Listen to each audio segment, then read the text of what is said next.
Hey everyone, and welcome to this explainer. Today, I'm going to be stepping into the role of your executive advisor. And look, we are dealing with some incredibly high stakes today. Literally, the survival of your organization. When we look at the business landscape right now, disruptions are coming at us from all directions. And the strategies you rely on to navigate those storms, they're the very lifeblood of your company. But as you'll see in just a minute, the traditional way you might be crafting those strategies could actually be steering you straight into a hurricane. Let me start by hitting you with a cold, hard number right off the bat, 50 to 90%. That massive, honestly kind of jarring figure represents the failure rate of corporate strategies devised by leaders today. Between half and nearly all of the strategic initiatives that executives pour heavy investments into over a 3-year period simply underperform or they just fail entirely. That number right there, that absolutely validates why we need this advisor session immediately. The old way of doing things is completely broken. So, to fix this, here is your survival guide for today. 1. The strategy baseline. 2. The closed door trap. 3. The open strategy solution. 4. The nightmare competitor. And 5. Adopting an open mindset. Okay, let's dive into this. Part 1. The strategy baseline. Let's lay the foundation for our masterclass before we start tearing up the rulebook. Simply put, strategy is just the way decisions get made. If we look back, business historian Alfred Chandler defined it as determining long-term goals and allocating resources, while Kenneth Andrews viewed it as defining what business a company should even be in. But here's the critical modern translation we need to focus on. Because it is literally impossible to perfectly predict the future, a strategy is essentially a working theory.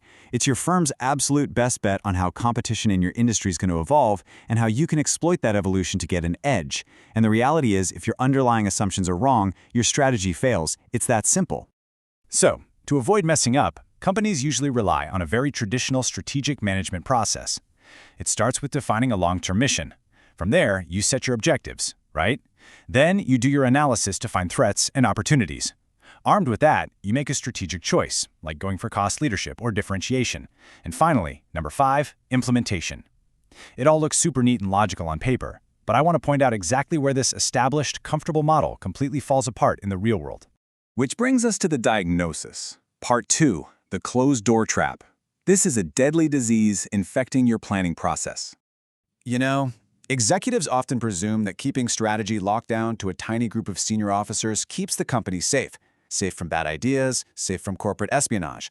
But hoarding strategy from the rest of the company is actually what kills the organization. It suffers from 3 fatal flaws. First, it becomes isomorphous, which is just a fancy organizational theory word meaning everyone adapts to their surroundings by behaving and sounding exactly the same.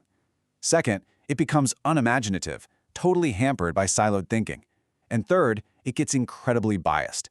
Leaders fall prey to the status quo and sunk cost traps, irrationally defending past choices that are clearly failing. Look at how perfectly the cable TV industry highlights this isomorphism. Echoing each other in this bizarre bubble, providers universally raise prices and add time to fight streaming.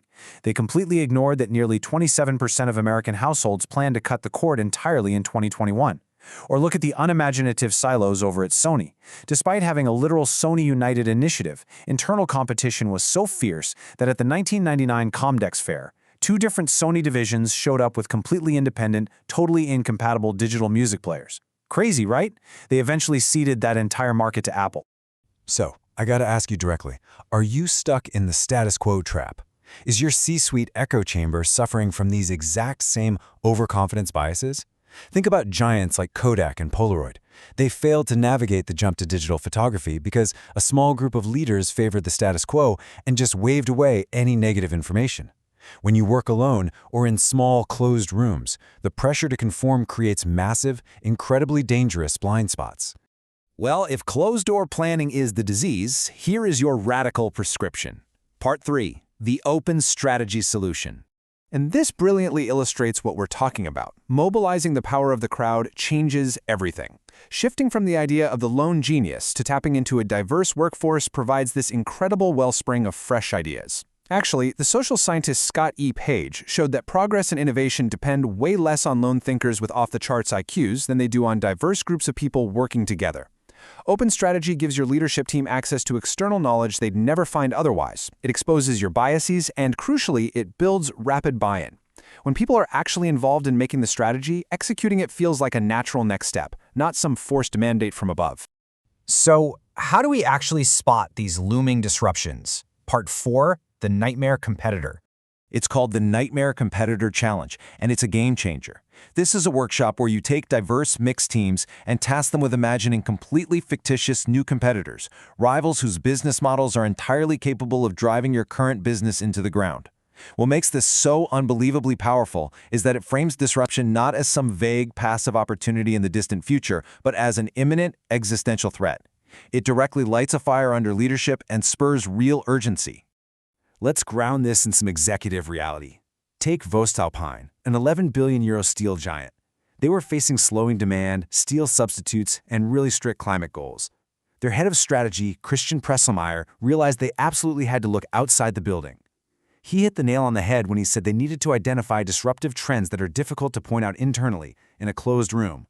He realized they desperately needed external advocates to survive these massive market shifts. So the crucial point is how they set this up. voestalpine completely threw corporate hierarchy out the window. They took 15 internal functional experts, folks from R&D, sales, the whole shebang, and matched them with 20 external outsiders.